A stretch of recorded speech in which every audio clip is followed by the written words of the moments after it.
everyone, and welcome to UFC Connected. I'm your host, Megan O'Leary, and here's what's coming up on today's show. Kennedy Nzechukwu shares the inspiring story of his dedication to the fight game and his family. I don't see it as a burden because she brought me in this life. Greg Jackson gives a unique insight into his coaching philosophies. The win doesn't belong to me. That's just not my mentality. I'm happy for about 30 seconds and I just want to do it again. And the next generation of Chinese talent shows out at the 2021 UFC Academy Combine in Shanghai.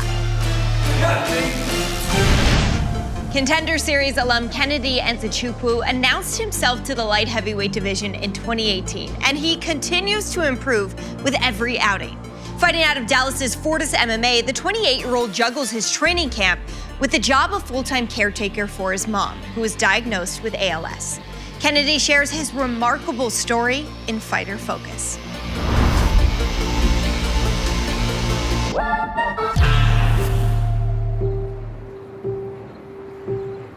The one word that will describe my style would be resilience.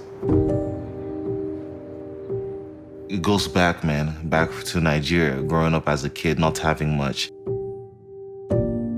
Fetching water, waking up early to go to the farm.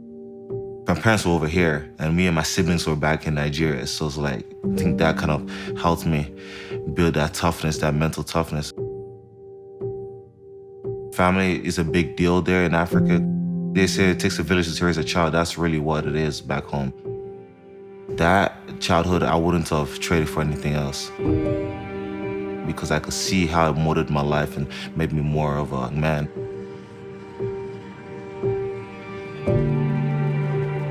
When I first came here to America, I loved going to the library after school. So I didn't know they had like an area where you could like watch videos. So those videotapes, I went there, picked out some videotapes, and I saw like the UFC. So I started watching it, and I saw Anderson Silva, Rampage Jackson, Chuck Liddell, Vitor.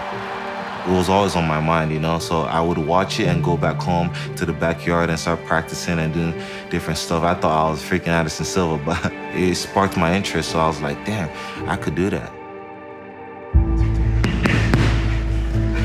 And an elbow after that. Elbow after that. I come in. He walked into my gym, 20 years old. Walked in, this big giant kid, a little uncoordinated, a little imbalanced, with this sweet little 5-foot woman next to him, which was his mom. And she approached me quietly and she said, "This is my son, see what he can do." My mom always knew that I had something, I had that fight in me. She always saw me watching it or either reading books about it, and she told me to just go for it. We started from zero, you know, he'd never thrown a punch, never thrown a kick. You know, and he was really, really new to the sport in every single way. Get up, go. Don't let him up, Kennedy. Posture, Kennedy, posture. Nice pass. She told me got beat. She told me got tossed around, but she knew I was gonna be resilient enough to keep on with the sport. I started practicing with the pros after the second day, and I kept learning, kept grasping more knowledge about the game. Up top, damage right here, damage. I just fell in love with the sport, so I kept on doing it. You know, his mom was always there every single day, watching him in practice, smiling. Let's go, guys, get to work. I thought everything was fine, and then one day she just didn't show up. And I didn't say anything, and then the next week came, and the next week came, and she wasn't present. So finally I said, "Hey, where's your mom?" And he said, "Well, coach, my mom is sick. She has ALS."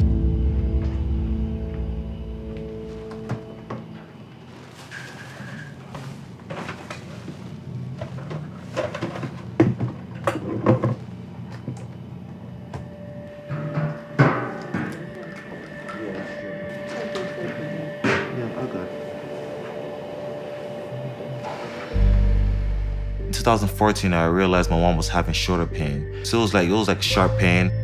I didn't really think much about it, but I thought it was just a minor pain. But then it kind of progressed where she can't lift her hands above her shoulders, and I was kind of worried about it. And I told her to like get it checked, to go see a doctor. So she went, got diagnosed, and it was ALS.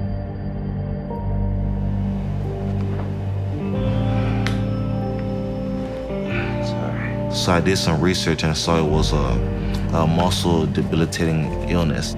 I thought it was some minor illness that has a cure, but when I looked into it, it didn't really have a cure, so it kind of hit me. 3 more. I was distraught, I was depressed, you know. Once the illness started to progress, my dad just didn't want anything to do with that. He wasn't supportive, so that was the time when I decided to like pick up where he left off, you know, and just help provide for my mom. So I decided for her to move out. I picked up 2 jobs, you know, and with the little money I saved, and I moved to an apartment, and we stayed there and just had her away from him so she could have that relief, you know. I don't see it as a burden. I owe it to her because she brought me in this life.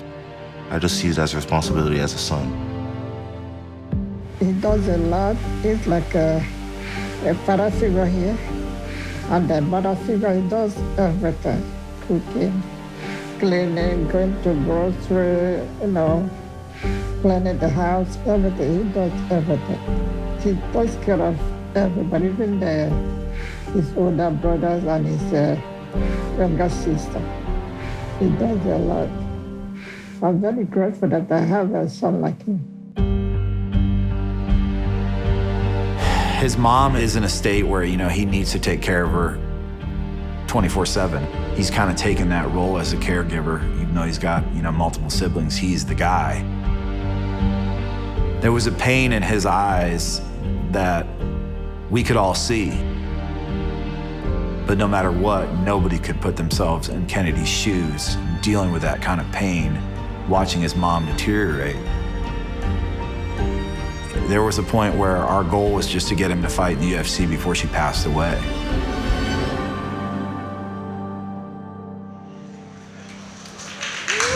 Welcome to the Contender Series, Kennedy Nzechukwu, 26 years old now, a native of Nigeria.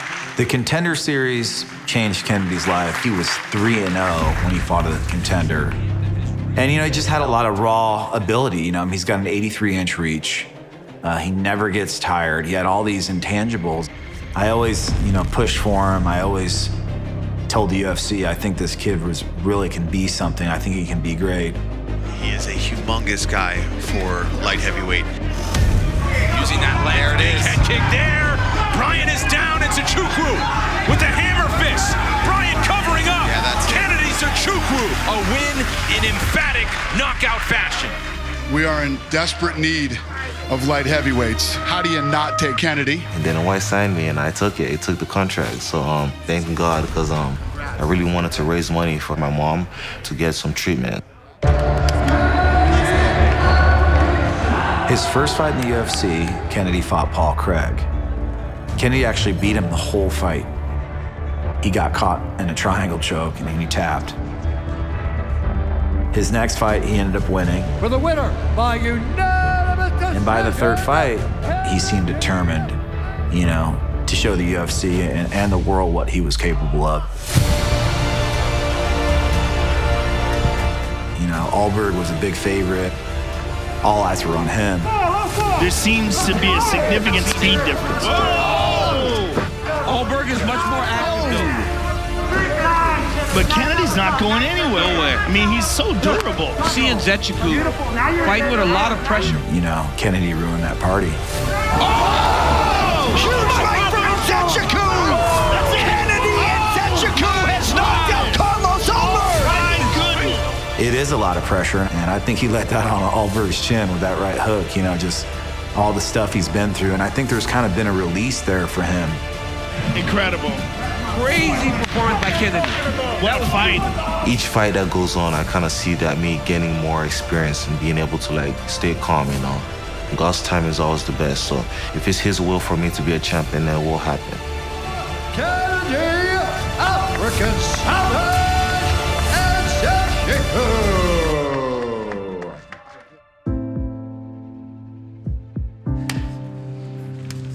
You know, when you deal with that kind of adversity in life, it toughens you up. And I think through that process and that journey, he's become not only a better man and a better teammate, but also a better fighter. The night of the fight, he got a new contract. Dana came backstage and was like, man, unbelievable fight, right? Gave him the bonus, gave him a hug. Oh, cool.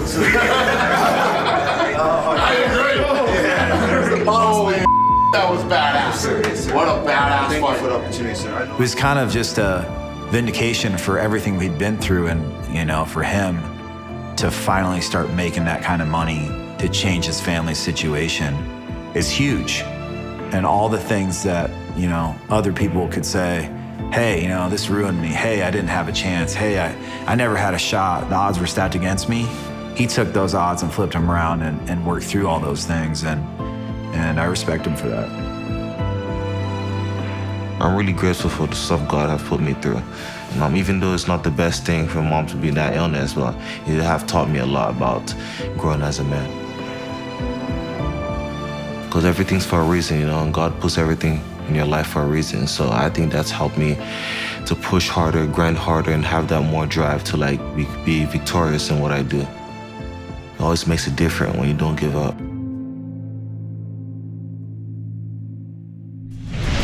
One of the most decorated coaches in MMA, Greg Jackson's famed Albuquerque Academy is credited with crafting the careers of champions like John Jones, George St. Pierre, Rashad Evans, and Holly Holm.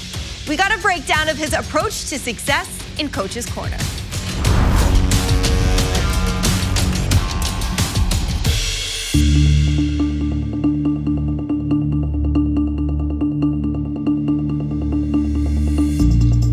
Coaching has given me pretty much everything.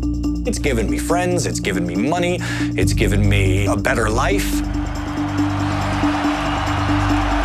I've trained a lot of great world champions, probably two of the best pound-for-pound fighters of all time. I've been able to train them in their prime. When you hit the wall, you just keep pushing forward. You just keep pushing forward. You train your mind here, the fight will be easy. To be a coach, you have to be a person that is willing to serve and better other people. Comfortable being uncomfortable. You must suffer to win, John. You must suffer to win. Staying humble and focused on what really matters, and that's the efficacy of your fighters. Let's go, boys! Whip it up to the head, fake one way, go the other. Guys, if you are not hurting, that means you are not jumping hard enough. In a lot of ways, a coach-fighter relationship is like your relationship with your significant other. It has to have respect and trust. And if you lose either one of those two things, respect or trust, you're done. You might as well get divorced. Switch it back to power shots, guys. One shot, one breath. One shot, one breath. Fight camp to me is what I enjoy the most. Let's do it. The fun of mixed martial arts is the preparation and execution. She's a little low, get her right below your chest. There you go, that's much better. Now you're golden. Preparing your fighter, the planning, the adjustments, the execution, that's the part I love. Fight night looks completely different for whatever fighter is fighting. Okay, I think it's work. But I will tell you this, world champion, not world champion, it's all the same. Fighting the first fight of the card, fighting for the world title, all has the same amount of formula to it.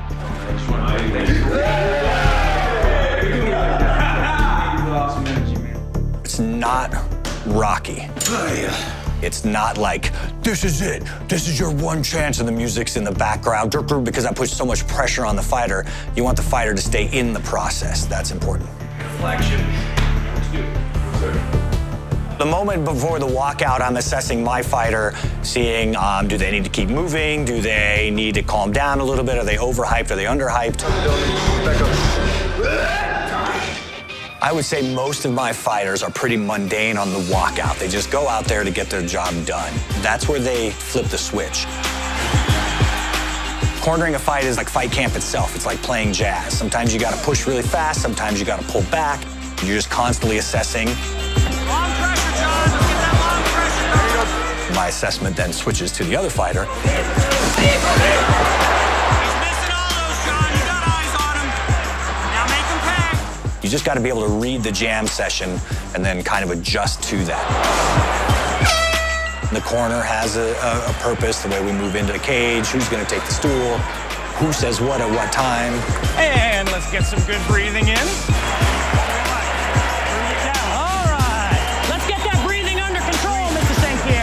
But getting their heart rate down, getting them to calm down, giving them a couple things to think about, that's all you really need to do. It's not rocket science. I pull my groin. I don't care. I don't care, George. Hit him with your groin. You bounce, you move, and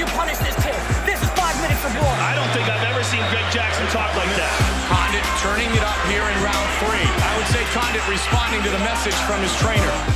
My fighters usually are pretty responsive. I've been known to get frustrated in the corner if they maybe aren't listening to me. You got to figure out, well, how can I make them listen to me? That's when it gets a little more fun. And Cook comes back, still looking for the finish.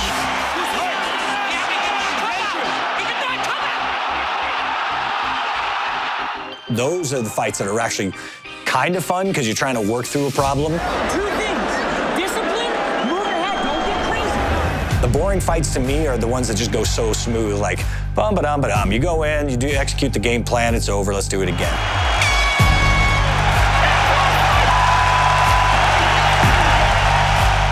Losses are the worst because you didn't do your job right, something went wrong, maybe you called the entire wrong plan.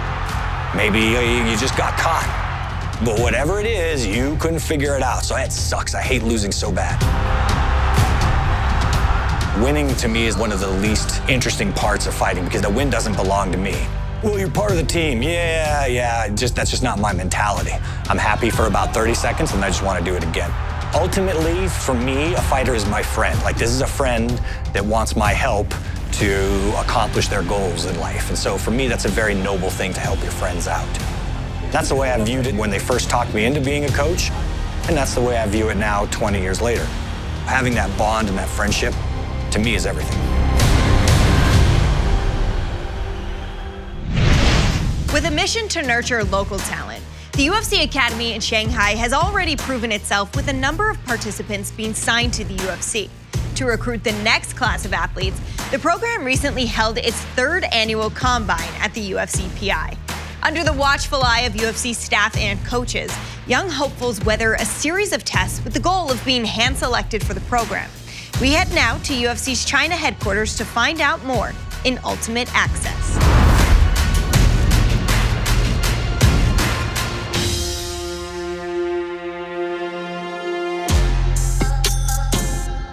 The UFC Academy is a group of athletes that we've recruited from all over China, the best unsigned talent, taking them from the regional level of MMA and graduating them into the UFC to compete around the world. 大家好，欢迎来到 UFC 精英训练中心。那我们就进去看一下。The UFC Academy Combine is a chance for us to assess some of the up-and-coming fighters in China through non-technical training tests and technical training tests. We look at their wrestling, we look at their grappling, we look at their striking, and then we also look at the performance diagnostics. Upper body power, lower body power, endurance, energy systems. We're able to put these testing scores together and assess who deserves to make it into this academy program. These guys, it really is life-changing, and I'm excited for them to see the new crop of academy athletes. 因为我这个从小在电视上看过 UFC 的比赛，在知道一些努力我的强项，通过我的强项可能留下来这个 UFC PI 训练中心。所以说我对自己还是很有希望的。我的目标有很多，阶段性的目标。当然，首先是进 UFC 前15、前10冠军。其实把握不是很大。我认为 UFC 的风格和 UFC 训练营的风格，他们是比较偏向于爆发力型的选手。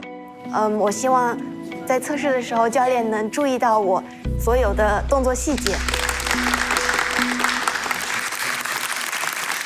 Welcome everyone to the 3rd UFC Academy Combine. You're here and with the best MMA training facility in the world, with the best coaching staff and performance staff that are available in the sport. But ultimately, no matter what we do, no matter how good this facility is, it's down to you and how much you want it. And that's what we're trying to see from you this week. Take it with both hands, go with it 100%, and then you can really realise your dreams and be a full-time fighter in the UFC.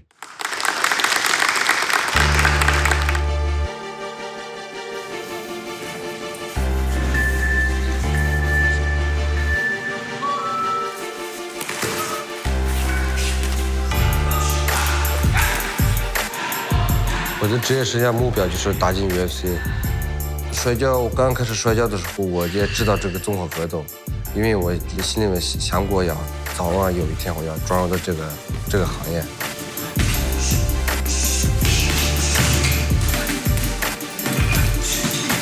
从13岁开始，我就接触了跆拳道。并练习了很多年，拿到黑带之后，我又继续学习了自由搏击。站立对我来说是很自然的，我觉得表现得还不错。当有一天我在网上看见了安德森·西尔瓦的视频以后，我发现没有什么东西比这更吸引我。我会成为那个不一样而特殊的中国力量。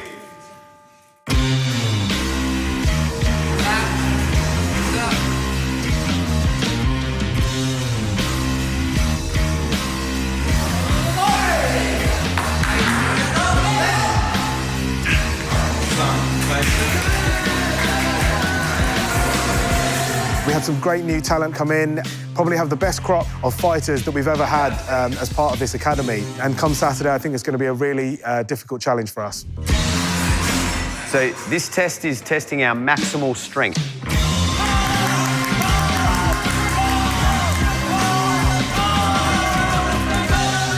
其实对于这个硬拉的话，我对我的成绩还是不太理想，因为我以前腿受伤了。我相信用不了多长时间，我会让大家看到100%、200%的李凯文。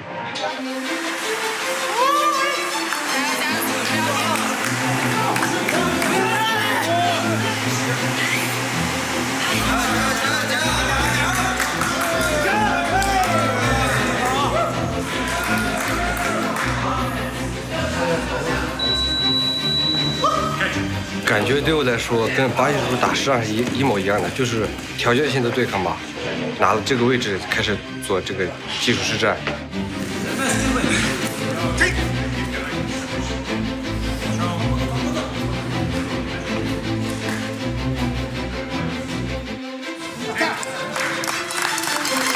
Okay, let's go.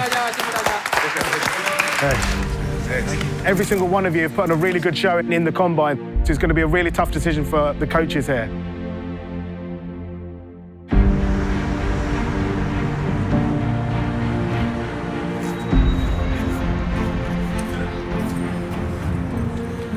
This is the crunch time for who's going to be making it into the academy and who, unfortunately, we're going to have to be sending home this time. Now Owen will be bringing it up on the screen.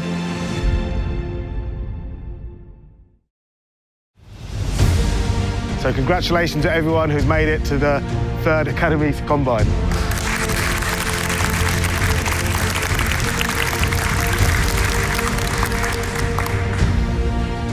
反正特别开心，我意料之外吧。然后我打算在这里从这里能进入UFC的擂台。